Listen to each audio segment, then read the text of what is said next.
Alright, तो कुछ दिनों पहले हमने स्ट्रेंज सुप्रीम को डीसीयू के साथ कंपेयर किया था और आज हम इस सिविल को एमसीयू के साथ कंपेयर करेंगे। बट अब डीसीयू के कंपैरिजन में एमसीयू बहुत बड़ा है, इसलिए हम हर एक कैरेक्टर को ऐड नहीं करने वाले। हम सिर्फ कुछ कॉस्मिक एंटिटीज और हैवी हिटर एवेंजर को लेने वाले हैं। एंड आई होप आप सबने व्हाट इफ सीरीज देख ली होगी, इसलिए मुझे बताने की जरूरत नहीं है कि स्ट्रेंज सुप्रीम कितना पावरफुल है। इसलिए अब शुरू करते हैं। अब अगर हम स्ट्रेंज सुप्रीम को गॉड ऑफ मिस्chiफ के साथ कंपेयर करते तो मैं सीधा बोल देता कि स्ट्रेंज सुप्रीम लोकी से सुपेरियर है, क्योंकि लोकी का एसगार्डियन मैजिक इतना कैपेबल नहीं है कि स्ट्रेंज सुप्रीम को बीट कर पाए। पर जब से लोकी गॉड ऑफ मल्टीवर्स बना है, तब से मल्टीवर्स की सारी टाइमलाइंस का कंट्रोल अब लोकी के हाथ में है और स्ट्रेंज कितने में पावरफुल बन जाए वो एक टाइमलाइन में एग्जिस्ट करता है। लोकी को जिस दिन लगेगा कि स्ट्रेंज उससे फाइट करने की कोशिश करने वाला है, तब वो सिर्फ अपने एक थॉट से स्ट्रेंज सुप्रीम के साथ उसके पूरे यूनिवर्स को टाइमलाइन से मिटा देगा और इतना सब हो जाएगा, लेकिन स्ट्रेंज सुप्रीम को समझ भी नहीं पाएगा। इसलिए लोकी के लिए सिर्फ एक थॉट का काम है स्ट्रेंज सुप्रीम को बीट करना। Living tribunal. अब ये कंप्लीटली वन साइडेड मैच है लिविंग ट्राइब्यूनल के लिए। ट्राइब्यूनल सेकंड स्ट्रॉन्गेस्ट है वन अबव ऑल के बाद। वो मल्टीवर्स के बियॉन्ड एग्जिस्ट करता है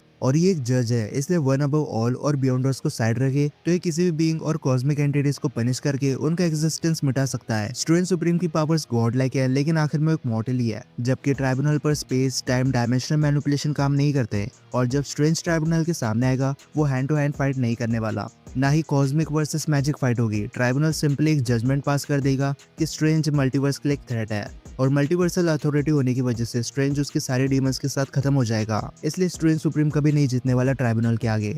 इटर्निटी। अब मैंने काफी सुपर फैंस को कहते हुए सुना है कि इस कैरेक्टर ने इनकर्जन करवा दिया था या फिर एक थॉट में यूनिवर्स को बर्बाद कर दिया, इसलिए उसने इटर्निटी को मार दिया। अब ये बात काफी हद तक सही है, लेकिन इनकर्जन करके एक यूनिवर्स को डिस्ट्रॉय करना और इटर्निटी से फाइट करके उसे बीट करना दोनों अलग बात होती है। इटर्निटी मार्वल के top 5 most powerful cosmic entities में से एक है, जो फैब्रिक ऑफ ऑल एग्जिस्टेंस और रियलिटी को रिप्रेजेंट करता है। इटर्निटी स्पेस टाइम और मैजिक की बियॉन्ड है, इसलिए सिर्फ मैजिक का यूज करके इटर्निटी को डिस्ट्रॉय नहीं कर सकते। इसलिए कोई मैजिक यूजर चाहे कितना भी पावरफुल क्यों ना हो, इटर्निटी कंप्लीटली डिफरेंट लेवल पर ऑपरेट करता है। इसलिए कॉस्मिक वर्सेस मैजिक हायरार्की की वजह से इटर्निटी स्ट्रेंज सुप्रीम से पावरफुल बन जाता है। लेकिन अब क्वेश्चन आता है कि अगर कोई इटर्निटी से विश मांग ले कि स्ट्रेंज सुप्रीम मर जाए, तो क्या वो मर जाएगा?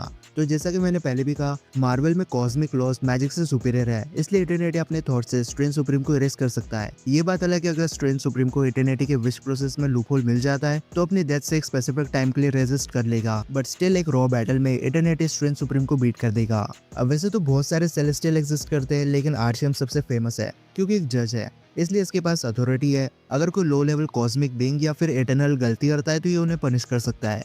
आर्शियम के पास अनलिमिटेड कॉस्मिक पावर है, जिसकी मदद से ये स्टार, प्लैनेट्स और गैलेक्सीज को बना सकता है, इसलिए ज्यादातर सेलेस्टियल मल्टी गैलेक्सी लेवल पर स्केल करता है। पर इतना पावरफुल होने के बाद भी सेलेस्टियल फाइट अवॉइड करते हैं जब तक कोई सीरियस सिचुएशन ना हो। अब जब रॉ पावर की बात आती है, तब आर्शियम सुपीरियर है अपने साइज की वजह से, पर स्ट्रेंज अपने मैजिक का यूज करके काफी हैवी ब्लोस प्रोड्यूस कर सकता है। आगाथा ने हाल ही में सेलेस्टियल की पावर को एब्जॉर्ब कर लिया था, तो सेम कहानी यहाँ पर रिपीट हो सकती है। स्ट्रेंज को भी दूसरों की एनर्जी एब्जॉर्ब करना आता है, इसलिए वो टाइम स्टोन का यूज करके आर्शियम को एक ही जगह पर रोक देगा, उसके बाद उसकी सारी कॉस्मिक एनर्जी एब्जॉर्ब कर लेगा।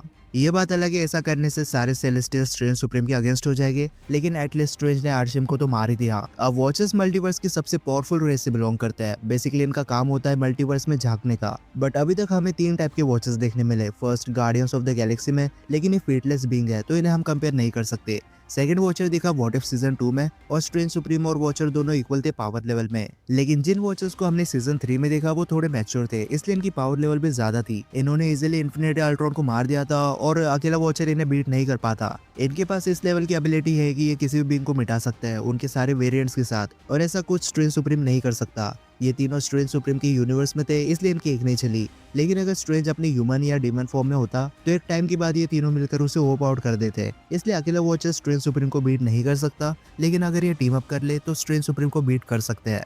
अब वैसे तो टोनी स्टार्क एक आम इंसान ही है, लेकिन ये एमसीयू के सबसे पावरफुल सुपर विलन्स के साथ फाइट कर चुका है, क्योंकि इसके पास हाईली एडवांस आर्मर देखने मिल जाता है। और अगर टोनी स्टार्क ना होता तो एंड गेम के फाइनल बैटल में पक्का थैनोस जीत जाता। पर इतना पावरफुल आर्मर होने के बाद भी आयरन मैन के पास इतने डिस्ट्रक्टिव वेपन नहीं है कि वो स्ट्रेंज सुप्रीम को हर्ट कर पाए। जो बंदा पावर स्टोन से सर्वाइव कर सकता है, उसे रिपल्सर और मिसाइल से क्या हो जाएगा? और अगर आयरन मैन इन्फिनिटी स्टोन का यूज करता है, तब भी कोई फायदा नहीं है, क्योंकि Captain Carter already infinity stone Strange पर यूज कर चुकी है और डॉक्टर स्ट्रेंज स्टोन के साथ आराम से डील कर लेता है। इसलिए स्ट्रेंज चाहे तो अपने टेलीकिनेसिस से ही आयरन मैन को क्रश करके स्पेस में फेंक देगा। सो हाँ, आयरन मैन भी नहीं जीतने वाला स्ट्रेंज के आगे।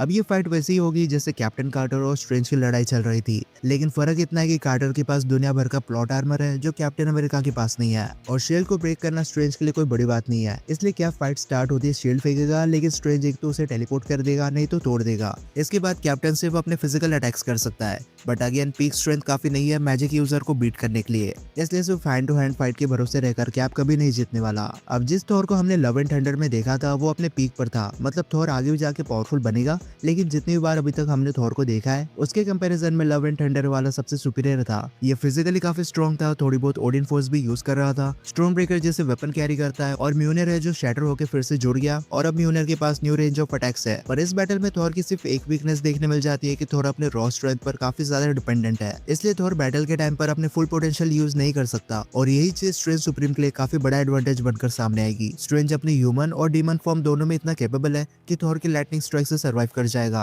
बेसिकली इसने इन्फिनिटी स्टोन की बीम को सर्वाइव किया है जिसके सामने लाइटनिंग पावर्स कुछ नहीं है। स्ट्रेंज ऑलरेडी एसगार्ड के पावरफुल वेपन्स को डिस्ट्रॉय कर चुका है, इसलिए फिर से वो म्यूनर और स्टोन ब्रेकर को ब्रेक कर देगा, नहीं तो अपने रियलिटी मैनिपुलेशन से उन्हें गायब कर देगा। थॉर की ड्यूरेबिलिटी अच्छी है, इसलिए वो स्ट्रेंज सुप्रीम की एनर्जी और फिजिकल अटैक्स को ब्लॉक कर सकता है, बट स्ट्रेंज अगर अपना मैजिक और माइंड मैनिपुलेशन ट्रिक को यूज करेगा तब थॉर ज्यादा कुछ नहीं कर सकता, और अगर स्ट्रेंज ने थॉर की सोल निकाल दी और उसे डायमेंशन में कैद कर दिया तो गॉड ऑफ थंडर वही हार जाएगा। इसलिए सिर्फ रॉ स्ट्रेंथ के भरोसे रहकर स्ट्रेंज सुप्रीम को बीट करना ऑलमोस्ट इम्पॉसिबल है। स्ट्रेंज अपने रियलिटी, टाइम और स्पेस मैनिपुलेशन की वजह से एनी डे थॉर को ओप आउट कर सकता है, इसलिए थॉर भी हार जाएगा। अब captain Marvel already strange supreme के सामने हार चुकी है। बेसिकली अपने जितने भी कैप्टन मार्वल के वेरिएंट्स को देखा है सबकी पावर लेवल सेम है, और स्ट्रेंज सुप्रीम ने जब यूनिवर्सल किलर्स को पकड़ा था उसमें कैप्टन मार्वल भी थी, इसलिए अगर ये दोनों फाइट करते हैं तो हार जाएगी कैप्टन मार्वल।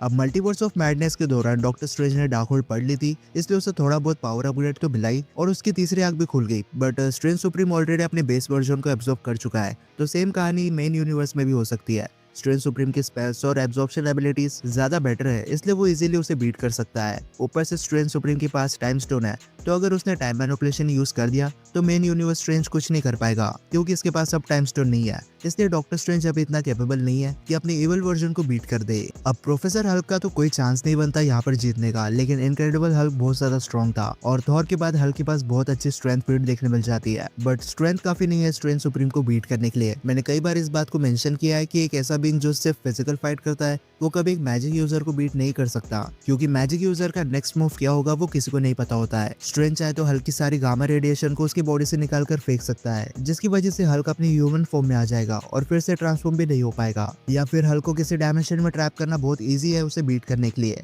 और अगर स्ट्रेंज अपने डीमन फॉर्म में आ गया तो वह हैंड टू हैंड फाइट करके हल्क को बीट कर सकता है, इसलिए हल्क भी हार जाएगा यहाँ पर। अब स्कारलेट विच एक क्योस मैजिक यूजर है, लेकिन डार्क होल्ड पढ़ने के बाद इसकी पावर्स काफी ज्यादा एम्पलीफाई हो गई थी। स्कारलेट विच हैक्स बना सकती है, रियलिटी मैनिपुलेशन कर देती है, फिर इसे ड्रीम वॉक करना भी आता है, मतलब अपने वेरिएंट्स को पोसेस कर सकती है मल्टीवर्सल स्केल पर, और energy manipulation, telekinesis, mind controlling जैसे एबिलिटीज तो पहले से थी इसके पास। अब इन दोनों की पावर्स ऑलमोस्ट सिमिलर है और दोनों रियलिटी मैनिपुलेटर्स है, इसलिए इन दोनों की मूव्स को प्रिडिक्ट करना काफी हार्ड होने वाला है। बट कुछ चीजों में स्ट्रेंज सुप्रीम सुपीरियर देखने मिलता है, जैसे इसने कई सालों तक बुक्स पढ़ी है, इसलिए magic related knowledge strange supreme की ज्यादा है। इसने कई सारे डीमंस को भी अब्सॉर्ब किया है, इसलिए इसकी रॉ पावर भी बेटर है, और स्ट्रेंज सुप्रीम के अंदर इतने सारे डीमंस और डेविल्स है, इसलिए इसका माइंड मैनिपुलेशन करना भी ऑलमोस्ट इम्पॉसिबल है। फिर टाइम स्टोन सबसे बड़ा एडवांटेज है। स्कारलेट विच स्ट्रेंज सुप्रीम के डीमन से एक बार के लिए निपट सकती है, रियलिटी और डायमेंशन मैनिपुलेशन को भी ब्रेक कर देगी, लेकिन टाइम रिलेटेड पावर्स को वंडा तोड़ नहीं सकती। बेसिकली क्योस मैजिक और dark hold time related ability से फाइट करने के लिए नहीं बना है, और कहीं ना कहीं स्ट्रेंज सुप्रीम को भी ये बात पता होगी,